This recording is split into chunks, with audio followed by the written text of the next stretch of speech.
독합니다. 스가랴 3장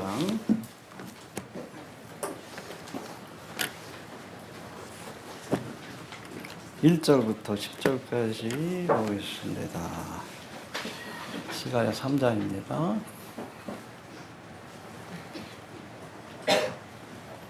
교독합니다. 대제사장 여호수아는 여호와의 사자 앞에 섰고 사단은 그의 우편에 서서 그를 대적하는 것을 여호와께서 내게 보이시니라.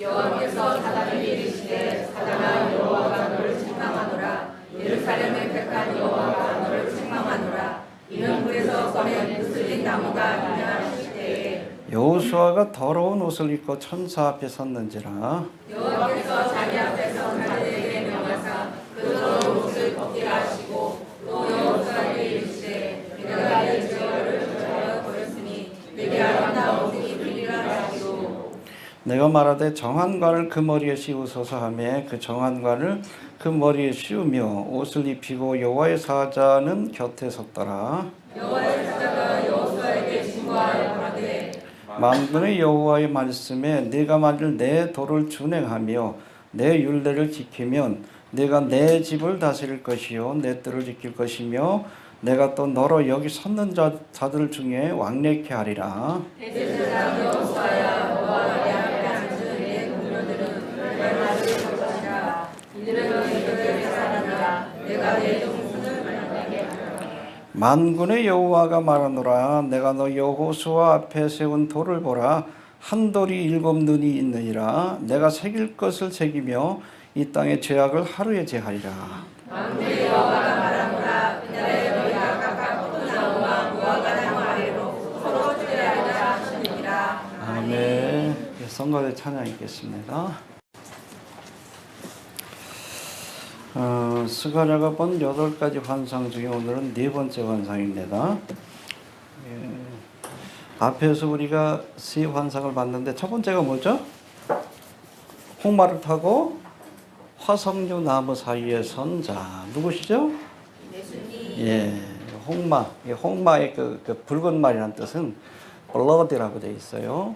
핏빛의 말을 타고 세상을 심판하기 위해 오시는 화석류 나무는 여러분 장막절 때 쓰는 나무입니다. 장막절이 예수님의 재림을 예표하고 있기 때문에 재림하실 주님. 여러분 재림의 주님은 세상을 심판하기 위해 오신다는 것을 우리가 알아야 합니다. 특별히 하나님의 백성들을 대적하는 세상 나라를 짓밟아서 포도주 틀에 심판을 하기 위해서 오실 것을 예표하는 말씀이 보여주는 말씀이 첫 번째 환상이고 또 두 번째는 넷불과 네 공장의 환상. 넷불이 뭐죠? 이스라엘 백성을 징계하는 도구로 쓰셨지만 지나쳐가지고 이스라엘 백성을 멸하려 하니까 하나님께서 이 뿔을 네 공장을 시켜서 다 그냥 부러뜨려 버리잖아요. 그래서 네 뿔이 뭡니까? 네 나라. 바벨론, 메데바사, 헬라, 로마. 로마는 아직 무너지지 않았죠? 뿌리가 지금까지도 남아 있습니다. 신성 로마 제국을 건설하려고 하는. 누구예요? 그 사람들이? 광명에 루시퍼를 숭배하는 적그리스도를 옹립하려고 하는 외눈간 적그리스도 666으로 상징되는 그러니까 사인이 이거예요. 유치하죠. 나름대로 진지해. 근데 보기엔 유치해. 맨 중요한 사건도 그렇잖아요. 뭐 666에도 날짜 맞추고 그러잖아. 아주 유치해. 자신들이 루시퍼를 섬기고 적그리스도가 올 길을 예비하는 자라는 것을 끊임없이 얘네들이 인증합니다. 알겠습니까? 마지막 이 넷불은 네 번째 공장 대신 이 공장이 영어로 뭐라고요? 카펜터. 목수입니다. 예수님의 직업이 뭐 하는 목수예요? 뿔을 부러뜨리는. 그러니까 앞에 있는 뿔들도 사실은 예수님께서 메데바사를 통해 바벨론의 뿔을 무너뜨리게 하시고 그렇게 역사하신 겁니다. 마지막에도 주님께서 재림하셔서 이 적그리스도의 나라를 마지막 신성 로마 제국 로마 카톨릭과 연합된 그렇죠? 음녀 바벨론과 큰 성 바벨론이 연합된 마지막 제국을 부러뜨리고 이 땅에 하나님의 나라를 세우실 겁니다. 할렐루야. 천년왕국을 세우시는데 수도가 어디요? 예루살렘. 도쿄가 아니에요. 서울이 아닙니다. 뉴욕이 아니에요. 유엔 본부가 있는 곳이 아니에요. 여러분 세상의 중심은 바로 예루살렘이에요. 할렐루야. 모든 신앙의 사건이 시작되고 끝나는 곳이 바로 예루살렘인 것을 우리가 알아야 합니다. 그래서 예수님이 부활승천할 때도 예루살렘을 떠나지 말고, 그래서 우리는 성령 충만 받으면 떠나야 되지만 모든 신앙의 사건이 시작되고 그리고 끝나는 곳이 예루살렘이다. 할렐루야. 최초의 예루살렘이 어디에 등장합니까? 멜기세덱이 아브라함을 축복하러 왔을 때. 할렐루야. 엘람 동맹군들을 물리치고 왔을 때, 그렇죠? 멜기세덱, 살레망이라고 돼 있지. 그게 뭐 예루살렘이라는 뜻입니다. 예루살렘의 왕. 왕인 동시에 제사장이에요. 할렐루야. 이스라엘은 여러분 왕과 제사장의 직분이 확연하게 구분되어 있어요. 제사장이 왕의 직분을 감당해도 하나님의 심판을 받고 왕이 제사장의 직분을 그렇게 침탈하려고 해도 그 직분을 대신하려고 해도 하나님 심판하십니다. 대부분 대표적인 게 사울왕이고 우시야 왕도 그래가지고 문둥병이 걸린 거예요. 그런데 예수님은 멜기세덱은 왕인 동시에 제사장이고 앞으로 오실 예수님도 왕인 동시에 대제사장이 되신다는 거예요. 누구의 반차를 따라서? 그렇죠. 레위 지파가 아니기 때문에 그 반차를 따를 수는 없고 멜기세덱의 반차를 따라서 뭐 뒤에 또 나옵니다. 또 나오니까 다시 한번 설명합니다. 자, 그리고 나서는 청량줄을 잡은 자의 환상. 이제 여러분 천년왕국의 수도가 어디예요? 그렇죠. 예루살렘을 새롭게 재건해야 되잖아요. 천사가 와서 청량줄로 예루살렘을 이렇게 다 청량해보는 모습. 근데 성곽이 없어요. 워낙 사람이 많으니까. 하나님이 불성곽이 되어주십니다. 할렐루야. 그리고 하나님이 임재해 주셔요. 그게 여러분 성막의 모습이기도 하고 성전의 모습이기도 하고 예루살렘의 모습이기도 합니다. 할렐루야. 거기 지성소에 누가 계셔요? 예수님이 재림하셔서 여러분 지성소의 그 보좌가 뭐예요? 은혜의 보좌, 시은자라고 얘기하죠. 거기에 앉으셔서 제사장인 동시에 뭐로? 왕으로서 세상을 통치하게 되실 겁니다. 몇 년 동안? 1000년 동안. 천년왕국이에요. 천년왕국은 여러분 우리가 비유적으로 이렇게 해석하면 안 돼. 문자적으로 이 땅에 실현될 나라입니다. 대한민국이라는 나라가 있고 미국이라는 나라가 있듯이 천년왕국이 이 땅에 세워지고 이 땅에 주님께서 통치하는 것을 직접 보게 될 거예요. 할렐루야. 근데 그 통치를 거부하는 사람들이 있어요. 그들을 여러분 무정에서 풀려나온 이 사탄이, 영이 한번 미혹해서 다시 한번 주님을 대적하게 했다가 심판을 받고 백보자 심판이요. 저희 심판이 끝난 뒤에는 이 땅, 지금의 땅과 하늘을 주님께서 다 불태우시고 새 하늘과 새 땅과 새 예루살렘을 펼치게 될 터인데 구속받은 백성만 들어가게 될 겁니다. 할렐루야. 궁극적인 하나님의 나라 천국이다. 그렇게 보시면 됩니다.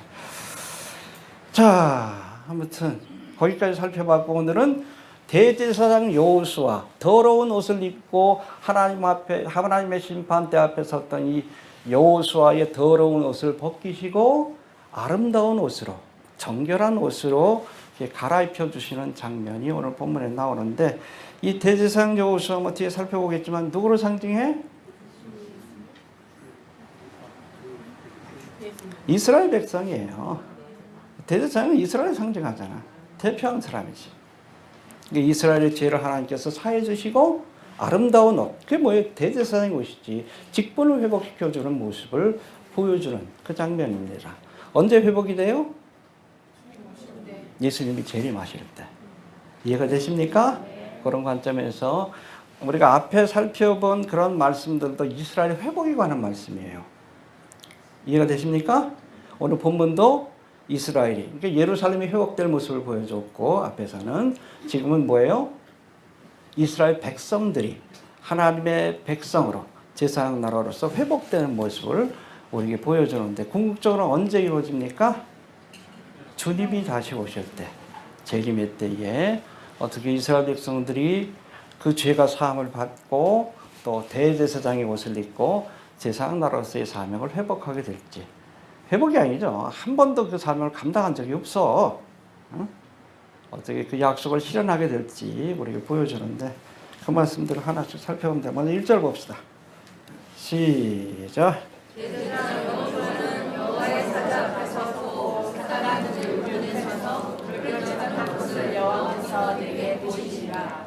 예, 여기 대제사장이 하나님의 심판대 앞에 섰는데 뭐 뒤에 또 나오지만 더러운 옷을 입었다. 누굴 상징해?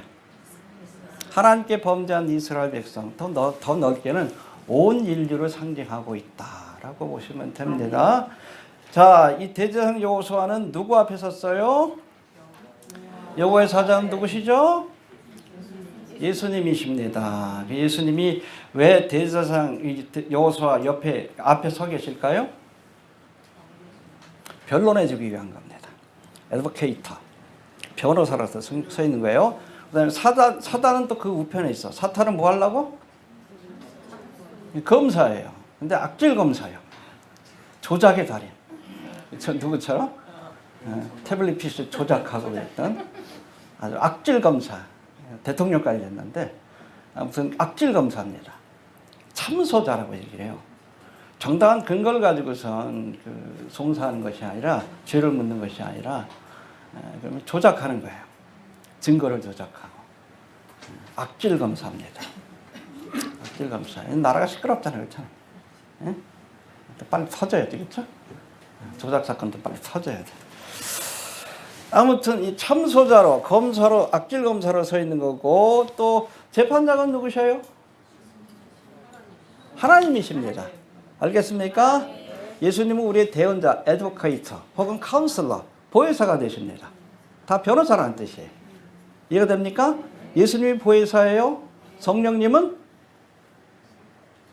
또 다른 보혜사. 이해가 되셔요?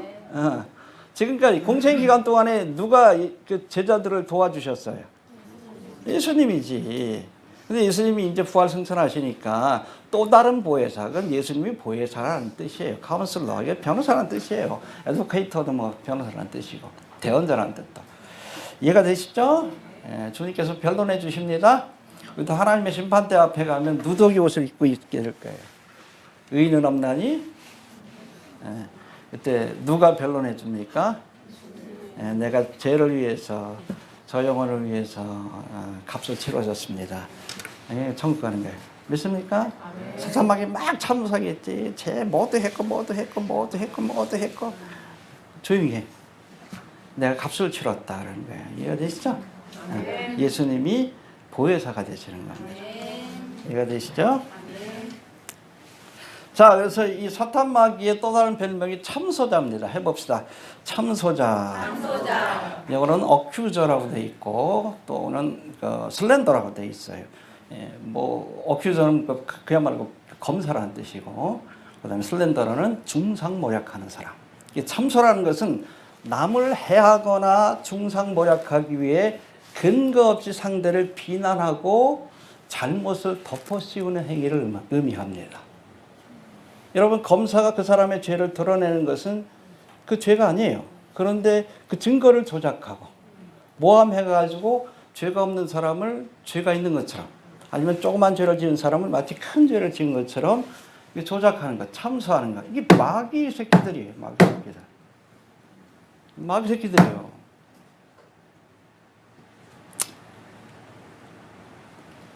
사탄 마귀가 하는 짓거리예요.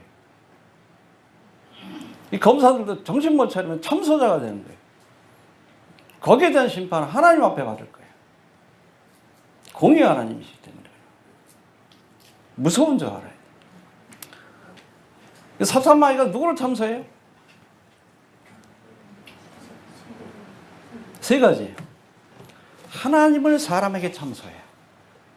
마치 하나님이 문제가 많은 것처럼. 이해가 됩니까? 해봅시다.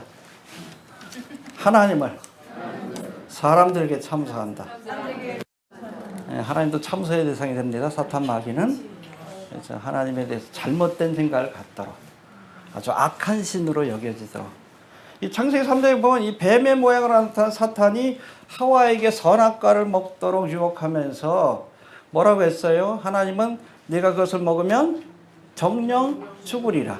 근데 이 뱀은 뭐라 그랬어? 너희가 그것을 먹는 날에 눈이 밝아 하나님과 같이 되어 선악을 할 줄을 하나님이 알고, 하나님 참소한 거예요. 너희가 선악과를 먹으면 너희가 하나님처럼 신과 같은 존재가 될 걸 알고 시기심 때문에 너희들이 신이 되는 것을 방해하려고 하나님께서 못 먹게 한 거야. 거짓말로 하나님을 참소한 거예요.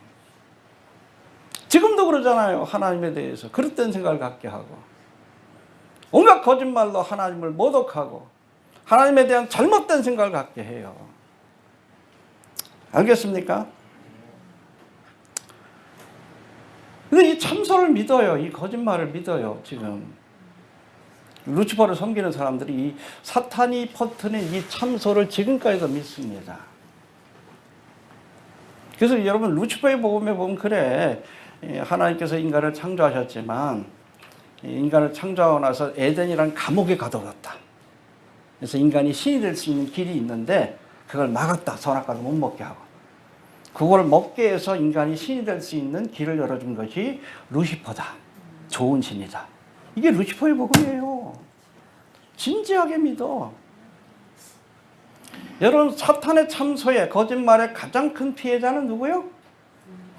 사탄 숭배자들이야. 그 진지하게 믿어. 바보들이지. 일루미나티들이 가장 큰 피해자예요. 여러분, 사탄은 알아요. 자기가 지옥 갈 거. 근데 추종하는 자들에게는 신이 된다고 얘기를 해. 내가 하나님처럼 될 수 있어. 거기에 속아가지고서는 루시퍼를 숭배하고 이 땅에 루시퍼가 다스리는 세상을 만들려고 하는 거예요. 얼마나 미련해. 이게 사탄의 가장 큰 피해자는 사탄 숭배자입니다. 거짓의 아비.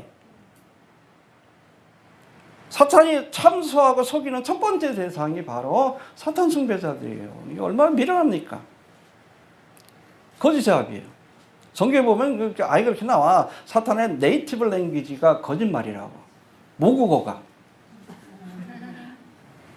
입만 열면, 영어 성경에 그렇게 돼 있어요. 네이티브 랭귀지라고 돼 있어요. 입만 열면 그냥 자연스럽게 거짓말이 나와.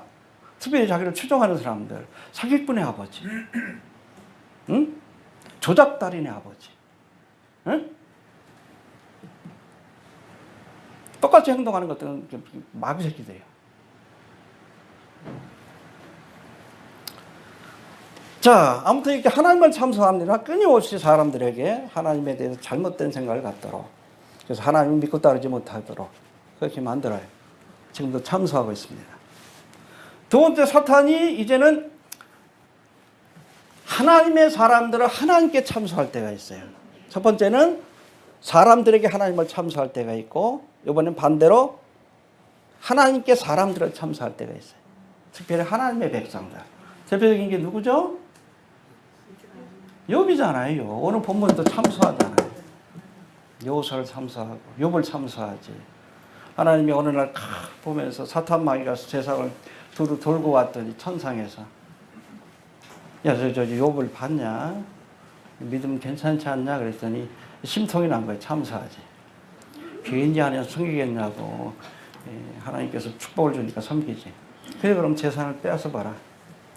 재산을 다 뺏었어요. 자식까지 다 빼앗았습니다. 그래도 하나님을 원망하지 않아요. 주신 이도 여호와시요 저신 이도 여호와시오니 하나님께만 영광을 돌릴지어다. 할렐루야.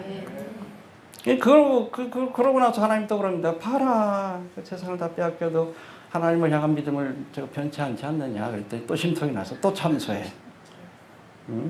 제가 지금 돈 좀 잊어버렸다고 뭐 저거 하는데, 만약에 그 건강을 치면, 몸을 쳐버리면 당장 하나님을 원망할 거라고.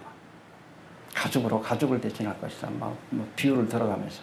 그래, 해라. 그러나 죽이지는 말아라. 이게 온몸에 악상이 났잖아. 기와를 긁어대는데 옆에 있는 부인이 뭐라 그래? 차라리 하나님을 원망하고 죽으라. 사탄 마귀가 미혹한 거예요. 부인을 통해서. 가장 가까운 사람을 통해서 미혹합니다. 하나님을 원망하고 죽도록. 근데 여러분, 그때도 넘어지지 않았어. 죽게 복을 받았은즉 재앙도 받지 않겠는가.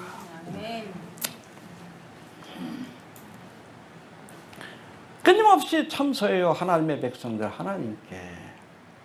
오늘 여호수아도 마찬가지요. 이스라엘 백성 아니에요. 이스라엘 백성과 하나님과의 관계를 끊어놓기 위해서 참소하는 거예요. 이스라엘 통해서 하나님께서 이루고자 하는 하나님의 계획을 알기 때문에 이스라엘 백성들과 하나님의 관계를 파괴시키려고 여호수아를 참소하는 모습을 보여주고 있는 겁니다. 밤낮으로 참소한다고 되어 있어요. 그러나 그때마다 누가? 예수님이 우리를 위해서 변호해 주시는 겁니다. 자, 그 다음에 세 번째 보세요. 사람들에게 하나님을 참소하고 또 하나님께 사람들을 참소하고 마지막으로 사람과 사람 사이에 참소하는 일을 합니다. 알겠습니까? 예. 대표적인 것이 열왕기상 21장에 보니까 어느 날 이세벨이 나봇의 포도원을 빼앗기 위해 어떻게 했습니까? 깡패들을 동원해가지고 거짓 증거를 하게 해요. 저 나봇이 내가 보니까 길 가는데 들어보니까 아합 왕을 막 모독하고 하나님을 모독했다. 그래서 그 사람을 죽여버려요. 그리고 그 나봇의 포도원을 빼앗아 버립니다. 근데 이 일로 인해서 그거 알아야 돼요. 하나님의 심판이 내려져. 맨 이후의 반란 때 이세벨이 처참한 죽음을 당합니다. 예후가 탁 군사를 이끌고 궁전에 올라오니까 이세벨이 그냥 단장을 하고 성마을에 딱 서 있다가 막 저주를 퍼붓지. 그러니까 내 편이 될 사람 나와라 그랬더니 옆에 있는 4시가 나왔더니 전년을 당장 저곳에서 던져버려라. 던져버렸어요. 그 시체를 개들이 다 먹었어요. 엘리야의 예언대로 했어요. 엘리야의 예언대로. 참소자의 말과 그래요. 여러분 사람들 사이에서 참소하는 경우들이 있어요. 참소의 대상은 심각한 타격을 입을 수밖에 없어요. 아문교회 집사가 뭐라고 했더라. 뭐 했대? 바람났대? 그 사람을 죽이는 거예요. 이거 되셔요? 그게 얼마나 심각한 죄인 줄 알아야 돼. 그게 여러분 10계명 중에 하나가 거짓 증거하지 말라. 거짓말하지 말라가 아니에요. 라합은 거짓말했지만 축복받았어. 거짓 증거하지 말라. 사람을 죽이려고 참소하는 거예요. 그게 마귀 새끼가 하는 짓이에요. 우리 교회 안에서는 참소할 용납 안 할 거예요. 앞으로도. 이거 되셔요? 이게 얼마나 심각한지 알아야 돼. 참소를 당하는 사람도 죽고 본인도 죽어. 그런 일로 쓰임받으면 안 돼. 사탄 마귀. 끊임없이 하나님을 사람에게 참소하고 사람에게 하나님께 사람들을 또 참소하고 그런가 하면 사람들 사이에 서로 참소해서 관계가 멀어지게 하고 파멸시키는 멸망에 이르게 하는 이것이 바로 사탄 마귀 참소자의 주된 일이라는 것을 우리가 알아야 합니다. 분별할 수 있게 되길 바랍니다. 이해가 됩니까? 네. 자, 그리고 또 한 가지 흥미로운 것은 욥기에서도 그렇지만 오늘 본문에서도 사탄이 어디에 올라와 있어요? 하나님의 심판대가 있는 천상에 올라와 있는 거예요. 하늘에서 쫓겨난 거 아니에요? 완전히 쫓겨난 게 아니에요. 자유롭게 지금도 드나듭니다. 그러니까 밤낮으로 참소하지. 누구한테? 하나님 앞에. 그렇죠? 언제 쫓겨나? 언제 쫓겨나? 7년 대환란의 중반부에 정확하게 나옵니다. 요한계시록 12장 9절에. 그래서 그때 지금은 자유롭게 오르락 내리락 합니다. 천상의 세계에도 제한이 있긴 하겠지만 가서 주로 하는 일이 아무개 권사 보니까 막 이랬다고 가서 저거 했다고 밥 먹을 때 기도도 안 하더라고 이런 식으로 이렇게 계속 참수하는 거예요. 계속. 그래서 얼마나 바쁘겠어. 왔다 갔다 하기. 와서 지켜보고 박 목사 뭐 하나 지켜보고 또 하나님 앞에 제가 참수하고 그런 거예요. 밤낮으로 얼마나 바쁘겠어요. 수시로 오르락 내리락 해요. 사탄 마귀가 욥을 참수하고 여호수아를 참수하죠. 지금도 제한적이긴 하지만 오르락 내리락 합니다. 그러나 7년 대환란의 중반부는 그를 추종하는 천사들 중에 3분의 1을 하나님께서 지상으로 쫓아내십니다. 천상에서 지상으로 쫓겨나요. 하늘에서 땅으로. 자기 때가 얼마 남지 않았음을 알고 아주 바라 그러잖아. 그때 적그리스도와 거짓 선지자가 등장하는 거예요. 본격적인 환란이. 적그리스도에게 권세를 줘가지고 본격적으로 성전에다 우상 세우고 이스라엘 백성들을 진멸하기 위한 일들을 시작합니다. 며칠 동안? 1260일 동안. 알겠습니까? 그래서 주님께서 오셨을 때에 거짓 선지자하고 적그리스도는 어디로? 지옥으로 곧바로 가고, 이 용은 어디로 가요? 무적행에 가두셨다가, 그렇죠? 쓸 일이 있어서 그래요. 악한 도구도 하나님께서 하나님의 섭리를 이루는데 쓰실 때가 있습니다. 알겠습니까? 1000년 동안 가두었다가 천년왕국이 끝났을 때 주님이 직접 통치하시고 에덴 동산같이 완벽한 사회지만 그 가운데도 진심으로 예수님을 따르는 사람과 그렇지 않은 사람들이 있다는 거예요. 그 알곡과 가라지를 나누기 위해서 사탄 마귀로 하여금 그것을 나누는 도구로 사용하시는 거예요. 미혹되는 자와 그렇지 않은 자. 그래서 심판하시고, 그것도 뭐 마지막 때 곡가마귀의 전쟁이라고 그랬지만 에스겔 38장 30장에 나오는 곡가마귀 전쟁은 완전히 다른 겁니다. 심판하시고 백보자 심판을 통해 모든 심판을 끝내고 이때 용이 지옥으로 떨어지게 될 것이다 라고 말씀합니다. 여러분, 교만은? 겸손은?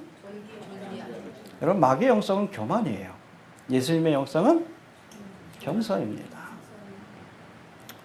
이사야 14장에 보니까 왜 루치퍼가 사탄이 됐어? 대적자. 내가 하나님과 비기리라 그렇잖아요. 사실은 모든 천군 천사 가운데 가장 존귀하고 아름답게 지음받은 피조물이 에스겔인가 나올 거예요. 에스겔인가? 예레미야인가 나올 거예요. 아람 왕으로 묘사되는 여러분 바로 루치퍼입니다. 근데 그것 때문에 교만해져가지고 그 자족하지 못하고 하나님께서 가장 존귀한 피조물로 지었는데 내가 하나님과 비기리라, 하나님처럼 되겠다는 교만한 마음을 품었다가 결국에는 쫓겨나는 거예요. 천상에서 쫓겨서 지상으로, 지상에서 쫓겨서 무적행으로, 무적행에 쫓겨서 지옥까지 떨어지는 거예요. 스스로 높이면 낮추십니다. 근데 반대로 스스로를 낮추면 하나님 높여주셔요. 빌립보서 2장에 그거 아니에요.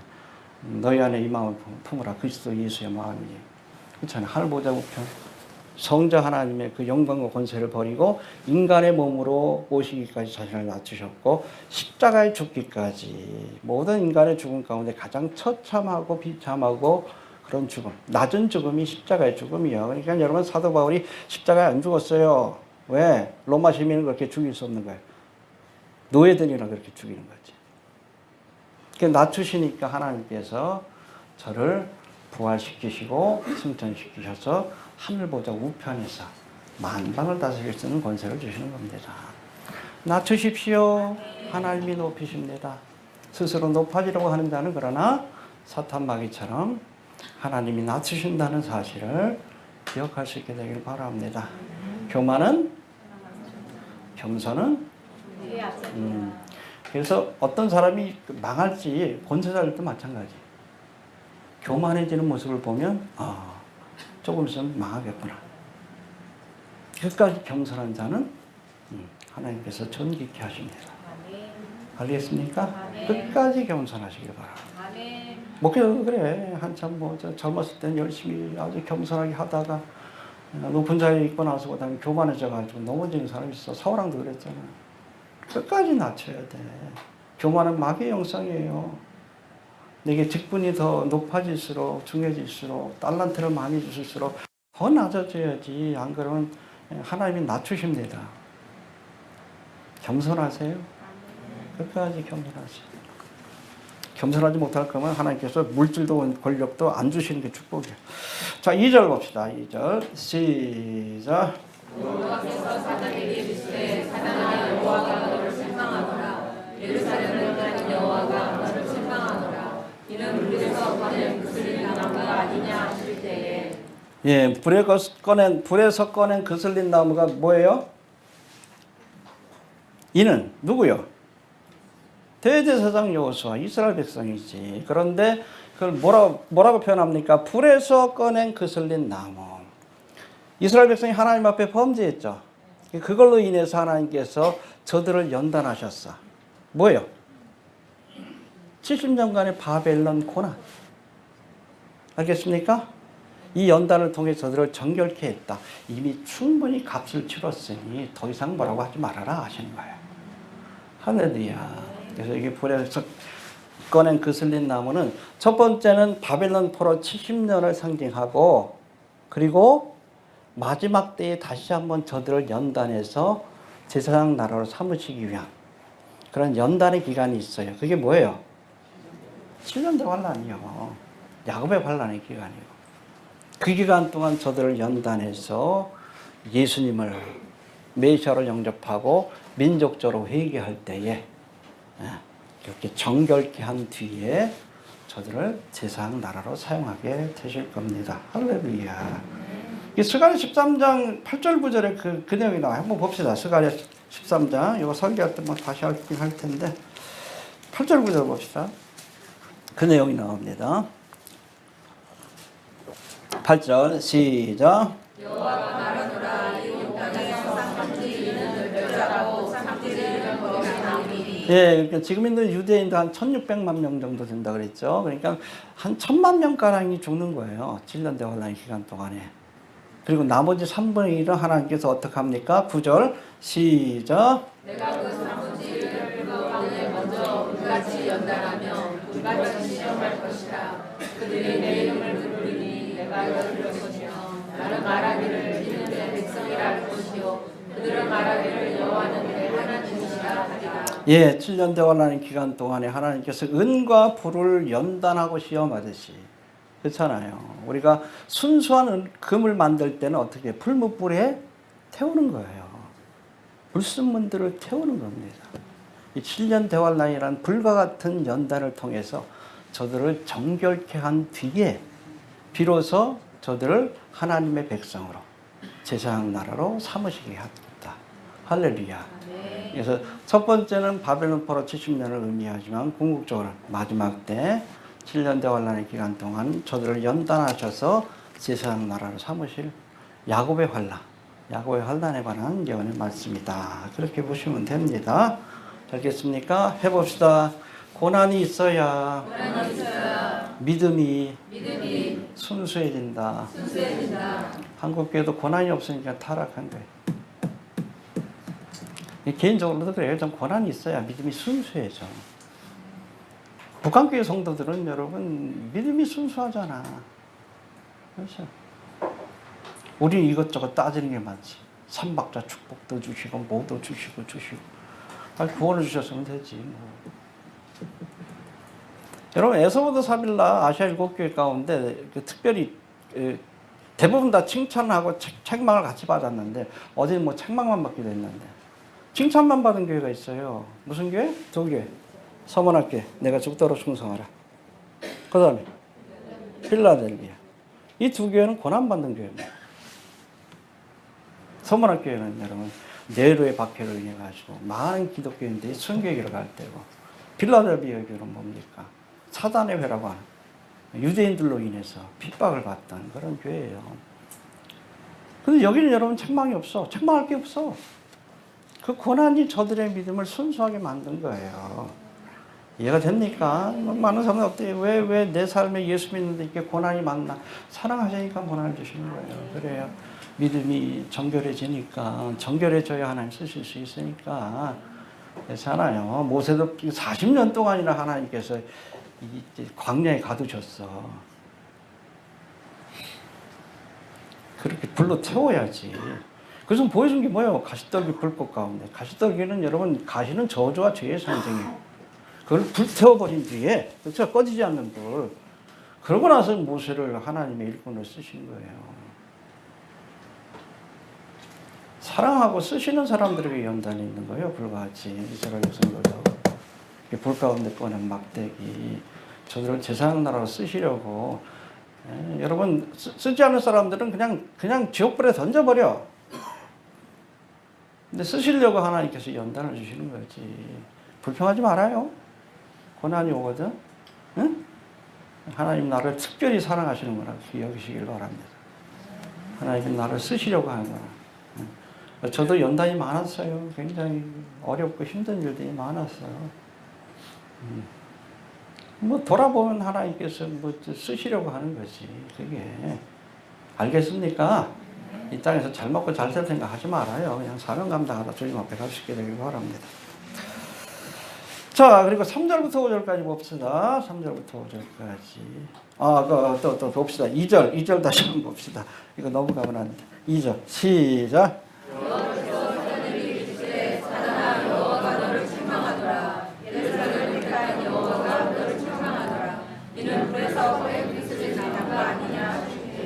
해봅시다. 사단아, 여호와가 너를 책망하노라. 천사인데도 직접 책망을 못했어요. 하나님만 사탄을 책망할 수 있습니다. 그거 알아야 돼요. 가끔 뭐 신사도 운동가들이 뭐 기도할 때 사탄아 물러가라. 그거 아니에요. 우리가 물리칠 수 있는 대상이 아니에요. 결박될지어다. 우리가 결박시킬 권세가 없어. 누구만 할 수 있어. 하나님만, 예수님만 결박시킬 수 있지. 우리가 무슨 결박시킬 권세가 없어요. 우리가 지피지기면 백전백승이라고 했어. 우리가 영적으로 싸울 대상을 너무 과소평가하면 안 돼요. 사탄 마귀의 권세가 여러분 천사들도 함부로 못해요. 유다서 1장에 보면 그 말씀이 나오잖아. 19절에 보니까 어느 날 보니까 천사장 미가엘이 모세의 시체를 두고 누구와 다투었어요? 사단하고. 아마 미가엘이 이 시체를 데려가려고 했던 것 같아. 소생시켜서. 그러니까 다시 오죠. 두 증인 가운데 하나. 그럴 때 이 사단 마귀가 막 방해하니까 다투어 변론할 때 거기 보니까 감히 회방하는 판결을 쓰지 못하고 자기가 직접 사탄을 회방하지 못한 거예요. 책망하지 못한 거예요. 다만 주께서 너를 꾸짖기를 원하노라. 여기 끝이에요. 여러분 미가엘 천사도 여러분 하나님의 군대를 다 거느리는 천사인데 이 사단을 직접 책망 못합니다. 주께서 너를 꾸짖기를 원하노라. 그게 다요. 사탄아 물러가라 하면 안 돼요. 안 물러가. 까불지 마 그러지. 까불지 마. 우리가 물릴 수 있는 대상이에요. 주님이 해주셔요. 알겠습니까? 네, 그 영적 대상을 너무 크게 봐도 안 되지만 너무 얕잡아 보면 반드시 패합니다. 알겠습니까? 사탄 마귀의 싸움은 결국에는 주님이 오셔서 저들을 무적에 가두실 때 또 지옥에 던지실 때 비로소 끝나요. 그러니까 여러분 사탄 마귀가 공중원세가 잡은 이 세상에서 많은 하나님의 백성들이 순교의 가는 이유가 바로 그것 때문에 그런 거예요. 알겠습니까? 주님이 오셔야 비로소 사탄을 물리치고 결박시킬 수 있다는 거. 우리가 그걸 좀 잘 알 수 있게 되길 바랍니다. 함부로 사탄아 물러가라면 안 돼요. 까불지 마라 그럽니다. 사탄이. 결박될지어다. 결박 안 돼요. 이해가 됩니까? 시험에 들게 마옵시고 기도해야지. 우리를 하여. 이걸 이길 수 있는 힘을 달라고 기도해야지. 그게 맞아요. 자, 3절부터 5절까지 시작. 여호수아가 더러운 옷을 입고 천사 앞에 섰느니라. 여호와께서 자기 앞에 선 자들에게 명하사 그 더러운 옷을 벗게 하시고 또 여호수아에게 이르시되 내가 네 죄를 제하여 버렸으니 내게 아름다운 옷을 입히리라 하시기로 내가 나를 정한 가지를 머리에 씌우소서. 곧 정한 가지를 머리에 씌우며 옷을 입히고 여호와의 사자는 앞에 섰더라. 예, 여호수아의 더러운 옷을 벗기고 그 대신 아름다운 옷을 입히고 정한 깨끗한 관을 씌우는 이 장면은 의를 덧입는다라는 뜻을 가진 칭의의 교리를 가장 잘 보여주는 장면이에요. 칭의가 뭡니까? 내가 의로운 게 아니에요. 하나님이 의의 옷을 입혀주시는 겁니다. 할렐루야. 실제로 우리는 더러운 옷을 입고 있어. 원문에 보면 냄새나는 옷이에요. 이 행녀들 있잖아. 뭐 찌릿내 나고 그러잖아. 그거예요. 그런 상태예요. 하나님 보시기에 우리가 그래. 우리가 아무리 나름대로 의의 옷을 입어도 그거 그냥 거지들이 입고 있는 그 찌릿내 나는 옷이요. 오줌 냄새가, 똥 냄새가 배어있는, 땀 냄새가 배어있는.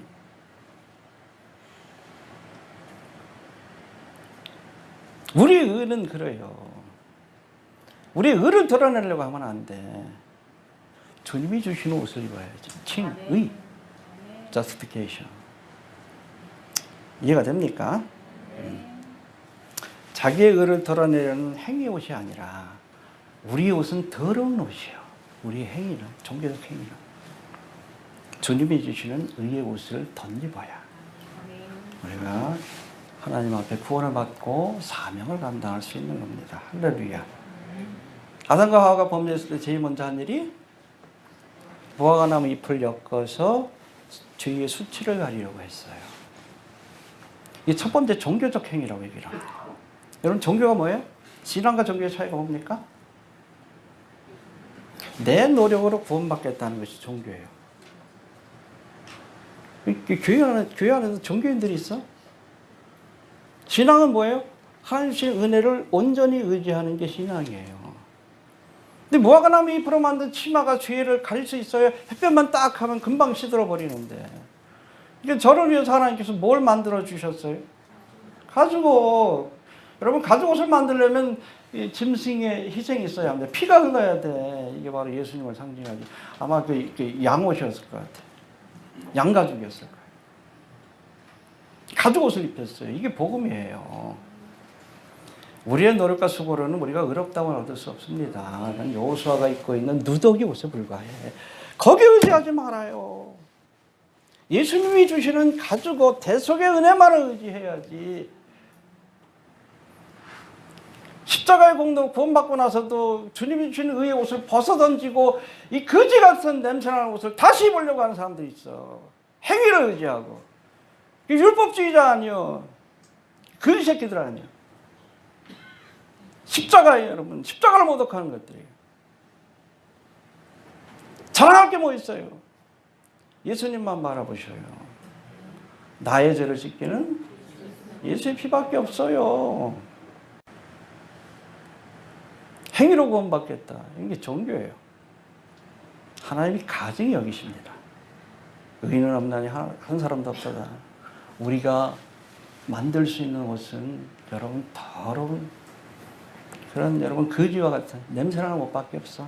그 의지하지 마시고 다 벗어 던지시고 내 행위를 의지하지 마시고 주님만 의지할 수 있는 그런 하나님의 백성들이 되어야 합니다.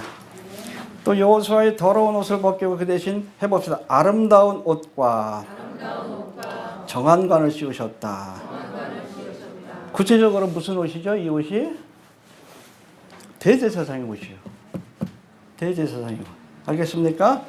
우리가 출애굽기 28장 강의할 때 성막의 맨 마지막에 대제사장에 대해서 살펴봤는데 예복을 입히시는 장면입니다. 왜?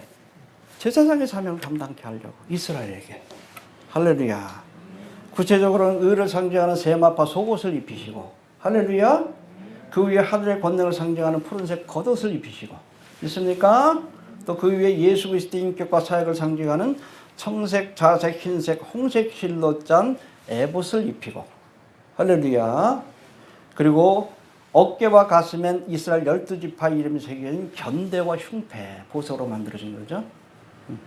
이스라엘을 책임져라. 가슴에 품고 기도해라. 이게 제사장의 사명이에요. 차게 하고 허리엔 띠를 띠게 하고. 여러분, 제사장 직분은 자기를 자랑하는 직분이 아니에요. 허리에 띠를 띠고 일하는 직분이죠. 또 머리엔 여호와께서 성결이라는 글씨 정금패가 새겨진 흰관, 제사장의 관입니다. 뒤에 또 보면 여호수아가 관을 쓰는 장면이 나오는데 그건 이 흰관이 아니에요. 터번이 아니라 그때는 크라운입니다.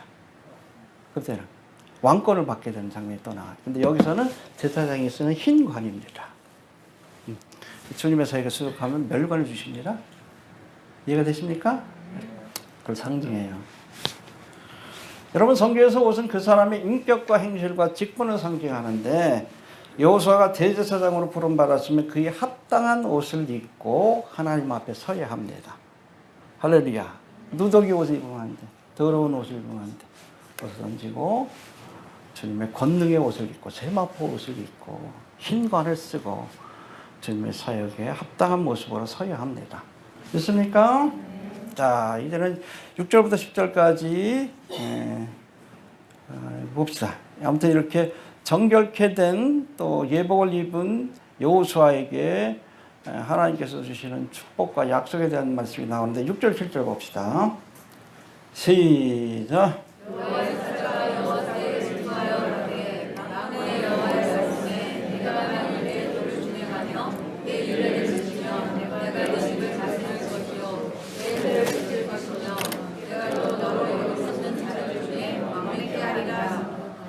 예, 6절 7절은 이제 제사를 받고 대제사장에 합당한 아름다운 옷과 흰관을 쓴 여호수아 누구죠? 이스라엘 백성들이에요. 그렇죠? 정결함을 얻은 이스라엘 백성들, 저들에게 주시는 구체적인 사명에 대한 말씀인데 여기서 여호와의 사자 예수님이시죠? 예수님은 이스라엘 대표하는 대제사장 여호수아에게 네가 두 가지 조건을 충족시키면, 두 가지 명령을 순종하면 세 가지 사명 혹은 세 가지 축복을 주리라. 해봅시다. 두 가지 조건을 충족시키면 세 가지 축복이 주어질 것이다. 여러분, 축복을 받고 사명을 받기 위해서는 순종해야 됩니다. 구원은 거저. 그러나 하나님의 은총과 축복과 사명은 순종하는 자에게 주어지는 거예요. 이해가 됩니까? 네. 우리가 예수를 믿고 나서도 끊임없이 주님의 말씀에 순종하는 삶을 살아야 하는 건 하나님이 약속하신 축복을 받아 누리고 사명을 감당하기 위한 겁니다. 네.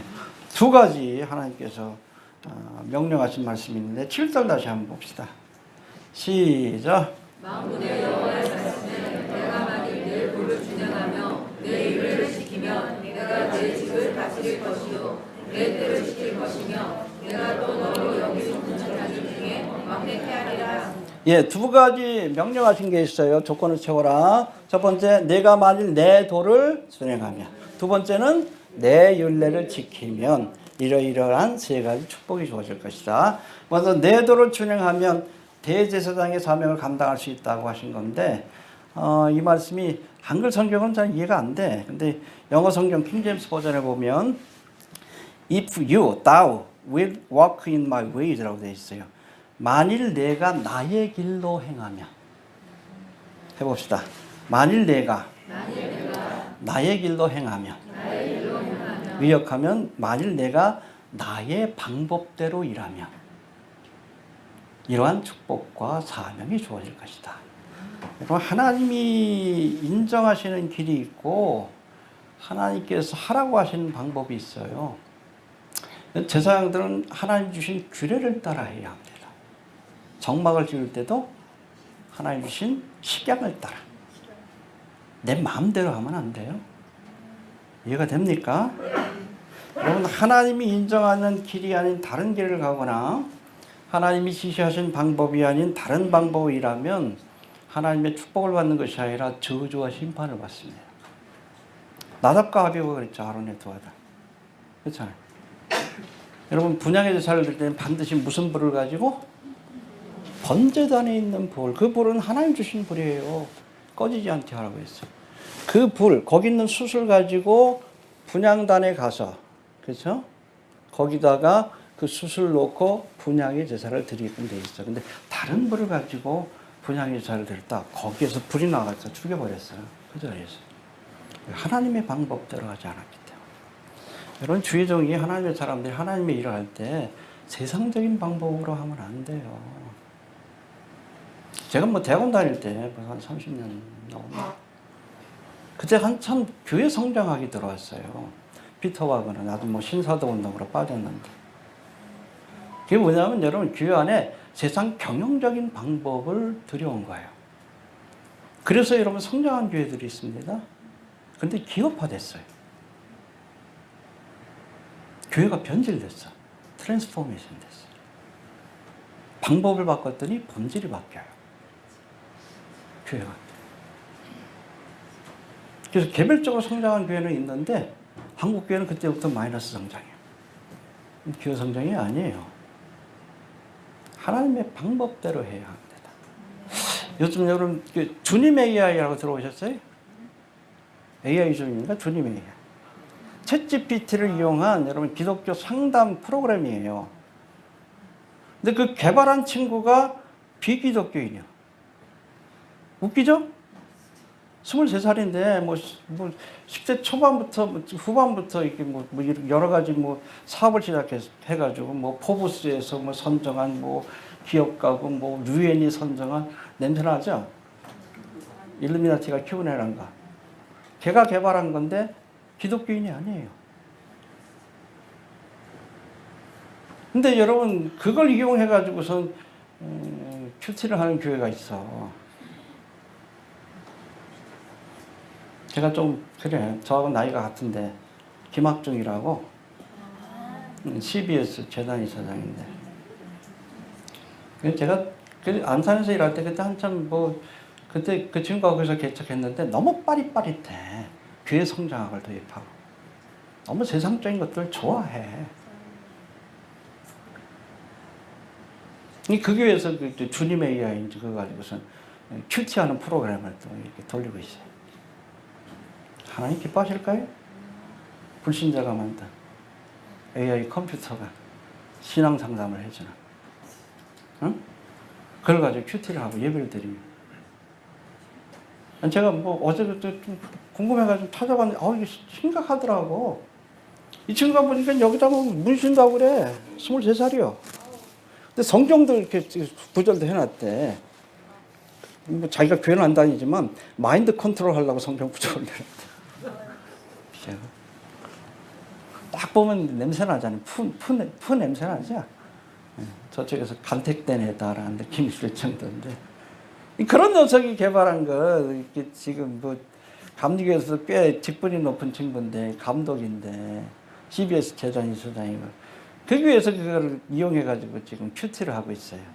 좋다고 유튜브에 올려놓고, 날쌔요. 하나님 기뻐하겠습니까? 하나님의 일은 하나님의 방법대로. 알겠습니까? 그렇지 않으면 열매가 안 좋아요. 나답가류처럼 저주받습니다. 알겠습니까? 좀 얘기가 길어지는데 또 두 번째 조건이 뭐예요? 내 율례를 지키면. 해봅시다. 내 율례를 지키면. 예, 이 말씀이 영어 성경 킹제임스 버전으로 보니까 if thou, you란 뜻이에요. will keep my charge라는 뜻인데, 이건 뭐 직역하면 하나님이 맡기신 일, 차지한 일을 성실하게 이행하며. 맡은 자에게 요구할 것은 여러분, 하나님의 일꾼은 충성스러워야 합니다. 잘 들으세요. 하나님은 능력 있는 사람을 쓰시는 것이 아니라 충성된 사람을 쓰십니다. 능력은 하나님이 주시는 거예요. 착하고 능력 있는 종이 아니에요. 성공한 종이 아니에요. 충성된 종이라고 칭찬해 주시는 겁니다. 잘할 필요 없어요. 성실해야 합니다. 괜찮아요. 하나님 맡겨주신 일에 필요한 하나님께서 사람도 붙여주시고 능력도 주시고 돈도 주시고 은도 내 것이고 금도 내 것이 우리가 주님의 일에 충성하려고 하거든요. 충성된 일꾼이 되시길 바랍니다. 사무엘이 여러분 이새의 집에 가서 그 아들 중에 하나에게 기름을 부으려고 그랬는데 7 아들이 몇 명이죠 거기 집이? 8명이요. 8명. 많이 낳기도 낳았어. 7 다윗의 형들 7이 딱 이렇게 남아 있었어. 사무엘 선지자 기름 부은다 그러니까 혹시나 해가지고 사무엘 선지자 보니까 아니요, 얘네들은 아니야. 보니까 첫째를 보니까 너무 잘생기고 왕의 제목 같아. 근데 하나님께서 쟤 아니다. 나는 마음을 본다 그러시잖아요. 7까지 지나갔는데 보니까 하나님이 없대. 다급하지. 야, 아들 또 없냐? 그렇지. 막내 녀석이 있는데 양떼를 지금 지키려고 갔다고. 더워가지고 지금 나오는 것 같은데 잠깐 꺼두셔요. 더워서 그런 것 같아요. 무슨 얘기 하자 그랬지? 양떼를 몰러 간 거예요. 근데 여러분 형들은 다 집에 남아 있었지만 막내는 자기에게 맡겨진 양떼를 돌보기 위해서 들판으로 나간 겁니다. 근데 이 7을 하나님께서 버리시고 작은 일에 충성한, 지극히 작은 일, 자기에게 맡겨진 지극히 작은 양떼에게 충성한 이 다윗을 택하여 기름을 부으시고 이스라엘이라는 큰 양떼를 맡기신 거예요. 내가 작은 일에 큰 것을 여러분 작은 일이 없어요. 하나님 앞에 작은 일에 충성하면 큰 것도 충성해. 작은 일을 대충하면 큰 걸 맡겨도 대충해. 여러분 충성스러운 사람들이 되시길 바랍니다. 그럴 때 하나님께서 하나님의 일, 사명을 맡긴다는 거 기억하시게 되기 바랍니다. 이렇듯 내가 만일 내 도를 준행하며 하나님 방법대로라는 거예요. 내 윤례를 지키면 하나님 맡겨주신 일에 충성해야 합니다. 다음 세 가지 축복 혹은 사명이 주어질 것이라고 했는데 먼저 우리 7절 다시 봅시다. 시작.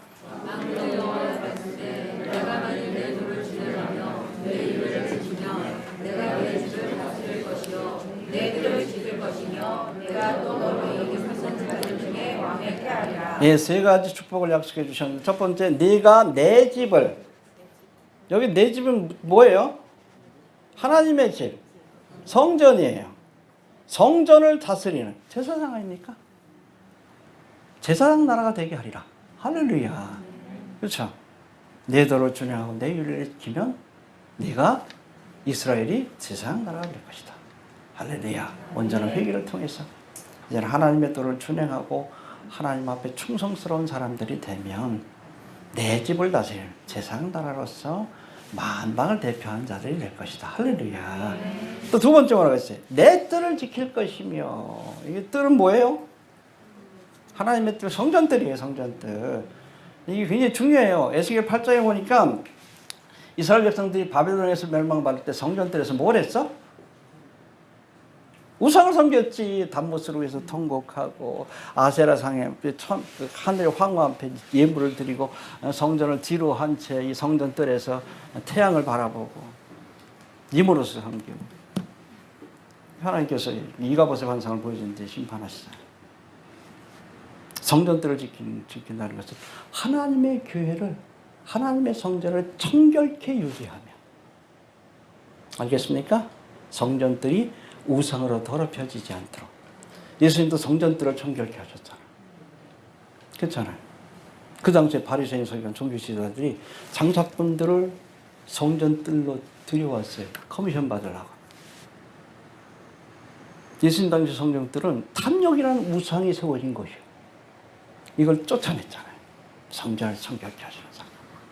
내 집은 만민이 기도하는 집이라 일컬음을 받으려 하였거늘 너희가 강도의 구려를 만드는도다.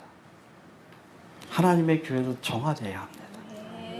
오늘 교회 안에도 여러분 그 교회를 우상으로 가득 채우는 자들이 있어요. 돈에 대한 욕심 때문에 교회를 강도의 구렬로 만드는 사람들이 있고, 장사꾼의 소굴을 만드는 사람들이 있고, 권력에 대한 욕심 때문에 교회를 정치꾼의 소굴로 만드는 쓰레기 같은 것들이 있어.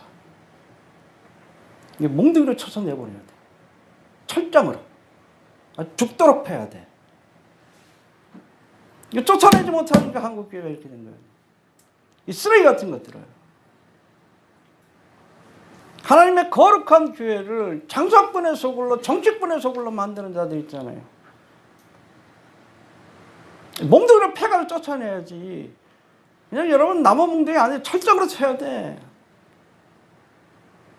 아이 그냥 다시는 들어오지 못하게끔. 이게 치리도 못하잖아. 이렇게 이러고 있지 한국교회가.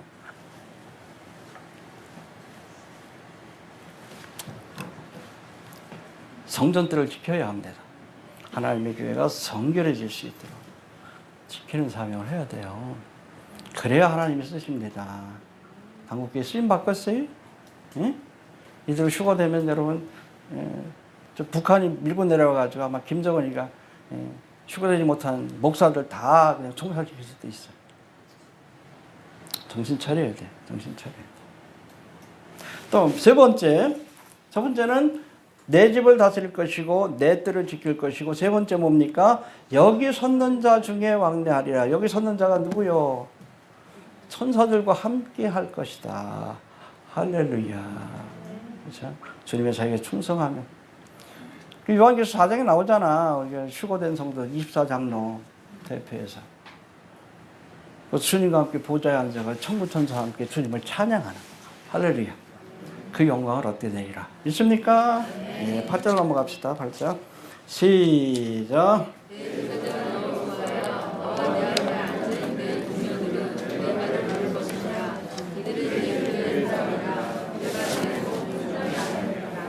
예, 여기 이 말씀은 대제사장 여호수아와 그 앞에 앉은 동료 제사장들이죠. 예표 사람으로 묘사되어 있는데 예표 사람이라는 것은 man who와 a symbol이라고 해요. 여러분 이렇게 본이 돼야 된다는 거예요. 하나님의 종들은 이해가 되셔요? 응? 제사장들은 본이 돼야 되는 거예요. 우리 모두가 왕 같은 제사장인데 세상에 본이 돼야 돼. 심벌이 돼야지. 아무튼 그런데 이들에게 주신 약속의 말씀인데 내 종순을 나게 하리라. 할렐루야. 종인 동시에 순입니다. 하나님의 종인 동시에 순. 가지란 뜻이요. 나무에서 이렇게 쫙 뻗어나가는 새순. 누구를 상징합니까?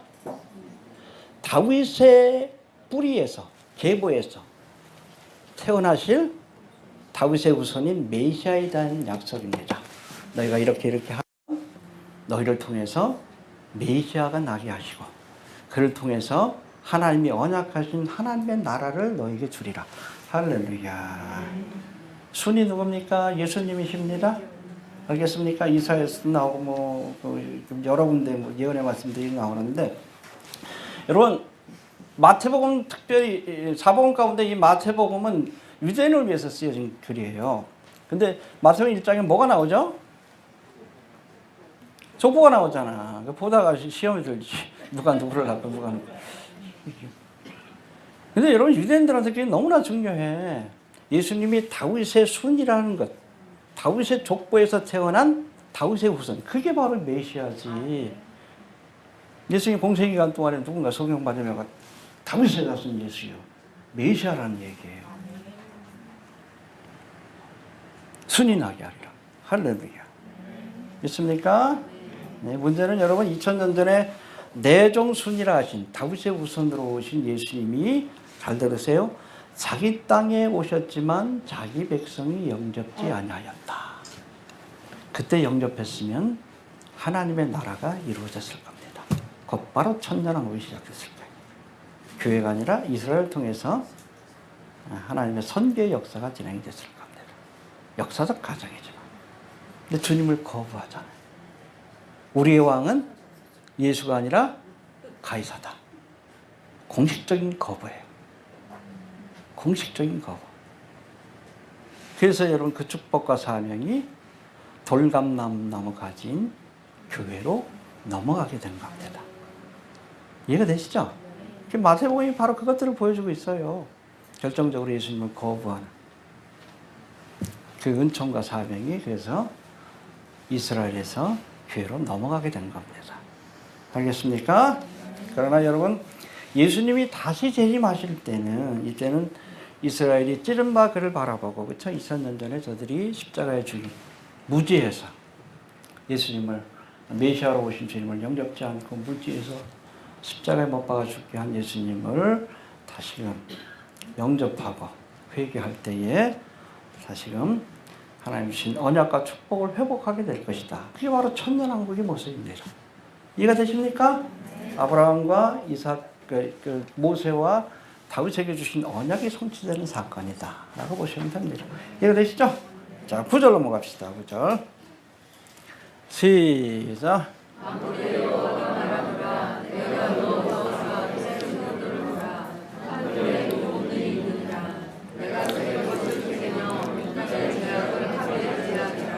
예, 8절에서는 내종손, 여기서는 7눈이 있는 돌. 누구예요?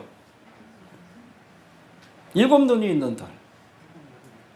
예수님이죠.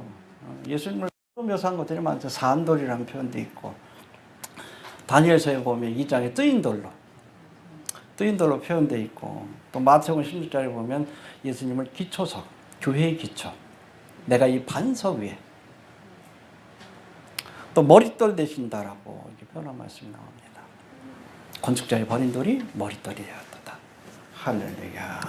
근데 이 돌에 뭐가 있어요? 눈이? 예. 그래서 이거 좀 사진 좀 찾아보려고 했는데 좀 흉측해. 눈가리 이렇게 눈가리가 그러면 안 되지. 7은 완전히 숫자입니다. 7눈을 가지셨다는 것은 전지하시다는 뜻이에요. 모든 걸 다 지켜보고 계시다. 요한계시록 나오잖아요. 눈이 불꽃 같고, 다 지켜보시다. 해봅시다. 다 보고 계신다. 공생기간에도 그랬잖아요. 그러니까 빌립이 나다나엘 친구를 데리고 왔더니 예수님이 뭐랬어요? 나다나엘아, 내가 무화과 나무 있을 때 너를 보았다. 무화과 나무 밑에 있을 때. 무화과 나무 밑이 뭐 하는 자리야? 나다나엘이 은밀하게 하나님 앞에 기도하는 곳이에요. 근데 주님은 아셔. 왜? 눈이 7개니까. 전지하시니까. 그 바리새인을 향해서는 회칠한 무덤. 그 마음에 온갖 더러운 것들이 겉으로 보기는 이뻐. 회칠한 무덤 보셨어요? 저 러시아 가서 처음 봤어. 어디 뭐 저 동네 지나가다 보니까 너무 이뻐. 공원같이. 봤더니 뭐라고 물어봤더니 무덤이래. 너무 이쁘게 꾸며놨어요. 근데 그 안에 뭐가 있어? 부더기가 있고 썩은 시체가 있는 거예요. 이 바리새인들. 그 심령을 감찰하신 거예요. 왜? 7 눈으로 가셨기 때문에. 사탄은 그걸 못해. 적그리스도는 못해. 그러니까 여러분 뭐 AI라든지 짐승의 표 같은 걸 가지고 사람들을 일거수일투족 감시하는 체제를 만들려고 하는 거예요. 여러분 적그리스도는 루시퍼는 전능하지 못하고 전지하지 못하기 때문에 하나님 우리의 머리털까지 다 세고 계시지만 7 눈을 가지신 분이에요. 다 보십니다. 여러분들 마음의 중심까지 보셔요. 여러분들이 뭐 기도하는 그 자리까지 보고 계셔요.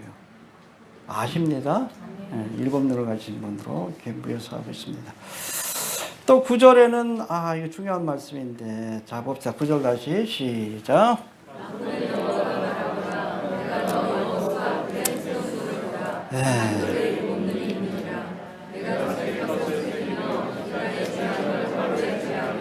예, 근데 이 돌에다 주님께서 새길 것을 새길 것이다. 이 돌이 뭐라 그랬죠? 예수님의 몸에다가 새길 것. 못자국과 창자국입니다. 예.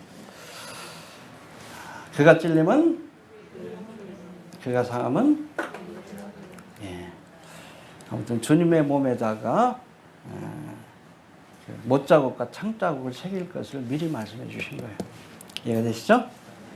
자, 그리고 세 번째로 우리 7절 마지막에 보니까 9절 마지막에 보니까 이 땅의 죄악을 하루에 제하리라. 할렐루야.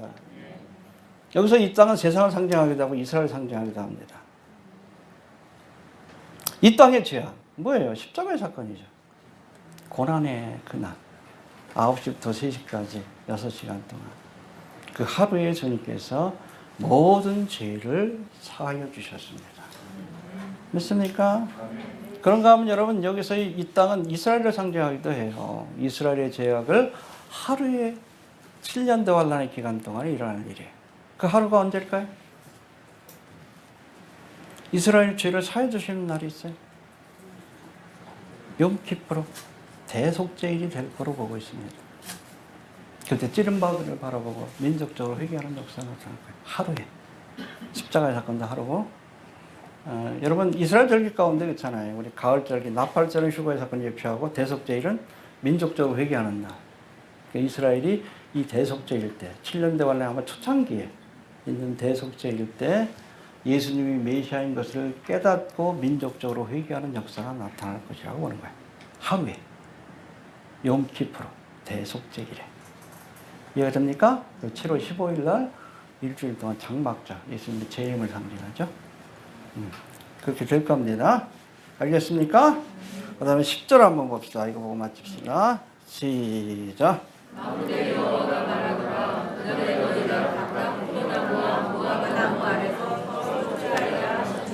그날이 언제입니까? 그날 천년왕국 아니에요. 이스라엘이 온전히 회복되었을 때 세상 나라로서의 권세와 사명을 회복했을 때 주님이 다스리는 천년왕국이 이루어졌을 때 이렇게 재미난 표현이 나와요. 각각 포도나무와 무화과 나무. 이거는 Your vine and fig tree라고 되어 있는데 그래서 여러분 천년왕국은 공산주의 사회가 아니에요. 각자에게 수고한 대로 그 결과가 주어지는 공의로운 세상, 자본주의 사회입니다. 알겠습니까? 공산주의 사회의 문제는 뭐예요? 일 안 해도 먹고 살아. 남이 일한 걸 내가 먹는 거예요. 그래서 망한 거예요. 구소련이. 이해가 됩니까?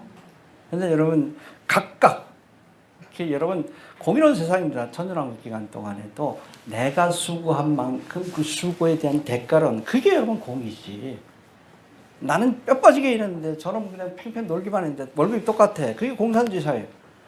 그러니까 나중에 어느 정도 시간이 지나면 다 놀아. 그래서 공산주의가 망한 거예요. 저도 갔을 때 그래요. 구천이 무너지고 나서 갔는데 우리가 보도블록 가는 거 있죠? 우리나라 사람 가면 하루만 끝나는 건데 그걸 일주일을 하고 있어.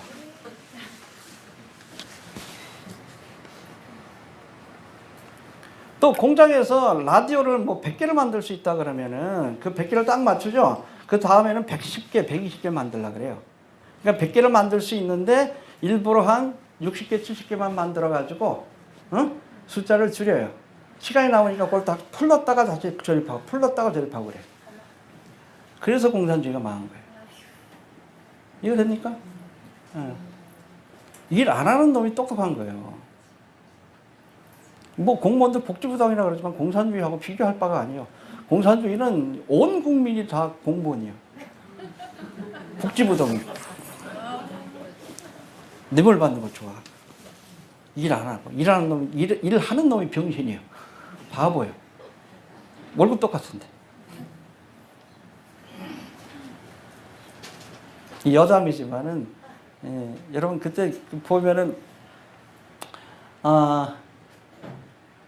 여러분 공산주의 사회는 노동자 농민의 나라잖아요. 광부들이 노동자들만 대표적인 광부들이 100만 원을 받으면 의사들은 얼마 받을까요? 30만 원 정도 받아요. 육체 노동만을 귀히 여긴대다. 그러니까 전문가들이 다 빠져나간 거예요. 공산주의 무너지고 나서. 왜 망했는지 아시겠죠? 저 막 로켓 만들고 우주에 그거 만든 첨단의 과학기술자들도 광부들보다 월급이 작아. 노동자가 아니기 때문에. 그러니까 망한 거예요. 이해가 되시죠? 근데 주님이 다스리는 여담인데 자꾸 얘기가 길어지는데 내가 수고한 것을 내가 누릴 수 있는 공의로운 세상입니다. 그리고 그거를 이웃과 나눠요. 이게 진정한 코인원입니다. 할렐루야. 이걸 가지고 그냥 나만 먹는 건 아니에요. 내 것이긴 하지만 이웃들과 함께. 야, 오늘 포도 농사 잘 됐네. 좀 먹어봐. 아, 우리 무화과 나무 심었는데 너무 잘 됐어. 우리 함께 좀 나눠 먹자. 이게 바로 여러분 천년왕국의 모습이. 진정한 코이노니아가 성도 간의 교제가 완성된 것이 바로 천년왕국의 모습이다라고 보시면 됩니다. 그래서 천년왕국은 공산주의 사회가 아니에요. 내가 수고한 것을 내가 누릴 수 있는 그게 하나님의 공의입니다. 충성된 자에게 상급을 주시는 것이 하나님의 공의입니다. 충성하십시오. 열심히 일하시길 바랍니다. 알겠습니까? 네.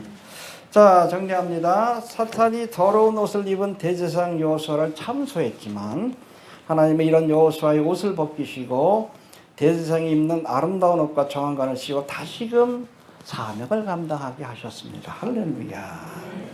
불에 꺼낸 그슬린 나무처럼 불과 같은 연단은 우리를 정결케 하여 하나님의 사역에 합당한 사람이 되게 한다는 것. 이스라엘도 바로 이런 과정을 통해서 제사장 나라로서 서게 될 겁니다. 할렐루야. 또 이스라엘의 온전한 회복은 내종순이라고 하시고 일곱 눈이 있는 도리라 하신 예수님을 메시아로 영접할 때에 비로소 주어지게 될 것인데 여러분 7년 대환란 때 일어나는 일입니다. 그리고 주님이 오시면 그때가 되면 사람들이 각각 자기가 수고하여 거둔 포도나무와 무화과 나무 이 아래서 서로를 초대하며 기쁨을 나누는 진정한 사람들 사이에서도 진정한 코이노니아가 주어지는 그러니까 천국이에요. 알겠습니까? 아무리 좋은 곳에서 살아도 그냥 서로 사람끼리 원수처럼 살면 어떡해? 주차문에서 싸우다 그냥 칼부리면 팔 잘라버리기 뭔 짓이야? 지옥이지. 그런 세상이 펼쳐지게 될 겁니다. 할렐루야. 그날을 소망할 수 있게 되길 바랍니다. 그러나 우리 그때 이스라엘은 제사장 나라, 우리는 그리스도의 신부로서 그날을 우리가 하나님의 나라에서 세상을 통치하게 될 겁니다. 그날을 소망할 수 있게 되길 바랍니다. 주신 말씀을 듣고 기도합니다. 오늘도 귀한 말씀을 통해 아버지 귀한 하나님의 경륜과 섭리에